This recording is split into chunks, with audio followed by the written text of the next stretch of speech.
It was a matchup between the last Copa America champions and the Gold Cup champions, and it wasn't even a contest. Welcome to Club and Country. Russ, Thaler, Simon Borg here with you. And welcome to 7-0 as Chile beats Mexico 7-0 in the Copa America Centenario quarterfinals.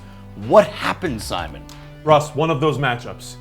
You had a Mexico team that wanted to possess the ball and play their style of soccer, and then Chile came out of the gates like 11 rabid dogs, and they pressured in packs, won the ball, and converted on chances with a little luck in some cases, but these results sometimes are going to happen. We saw it in MLS, the Red Bulls in New York City FC recently. Same result, 7-0, and a similar dynamic. The team that wants to pressure, winning the ball, causing problems, and just leaving the other team frazzled, and Mexico never recovered. In a loss of this magnitude, has a flaw been exposed in Mexico's system?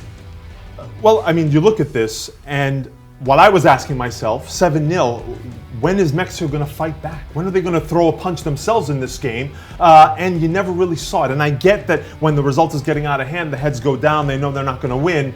But you'd like to believe that your players on the pitch can do something, can get a tackle in there, can make it a little more physical. Sometimes the technique, the passing, the beauty of the game is not going to work for you. It's about being physical and out-muscling the other team, especially when you're getting overpowered. I didn't see it in them. And I think the Mexican player comes up technically refined, but every now and then you need to fight back. You need the athletic part of the game. I didn't see it in Mexico. And maybe that's why the United States has had some success against Mexico athletically, if not aesthetically. Now, Mexico had gone 22 straight games without a loss. Juan Carlos Osorio presided over 10 of those matches. Does he get a bit of a pass despite the optics of 7-0? I think he should. I mean, it's his first loss.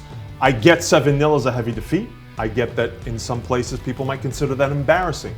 But you should be even more embarrassed if you're Mexico and get rid of your coach after one loss. I think Juan Carlos Osorio has done some interesting things tactically, brought in some new ideas. He's brought in a few new players, and he's given some confidence and energy to the program. So much so that I believe, on balance, if you take away this final result, and I know you can't, and it's a heavy defeat, this has been a positive Copa America in terms of the results and the games they've played. So I'd like to believe they allow him to build from here. The tournament's over for Mexico. Chile moves on to the semifinals. They'll take on Colombia Wednesday night in Chicago. At first glance, how do you see that stylistic matchup? You look at their two quarterfinals, Chile and Colombia, they play in similar fashion. They like the frantic game. They like to win the ball in dangerous spots and then go run at you. So I think it's two very similar styles. I like Colombia's quality. I think they have a little more of it than Chile, despite the fact that Chile showed us a lot of it against Mexico. Well, Chile's also going to be without one of their better players. Vidal suspended on yellow card accumulations. Would love to know what you think about 7-0 Mexico falling in the quarterfinals. What do you think about Colombia versus Chile in the semifinals? Leave those thoughts in the comments section below and keep checking back here on MLSsoccer.com.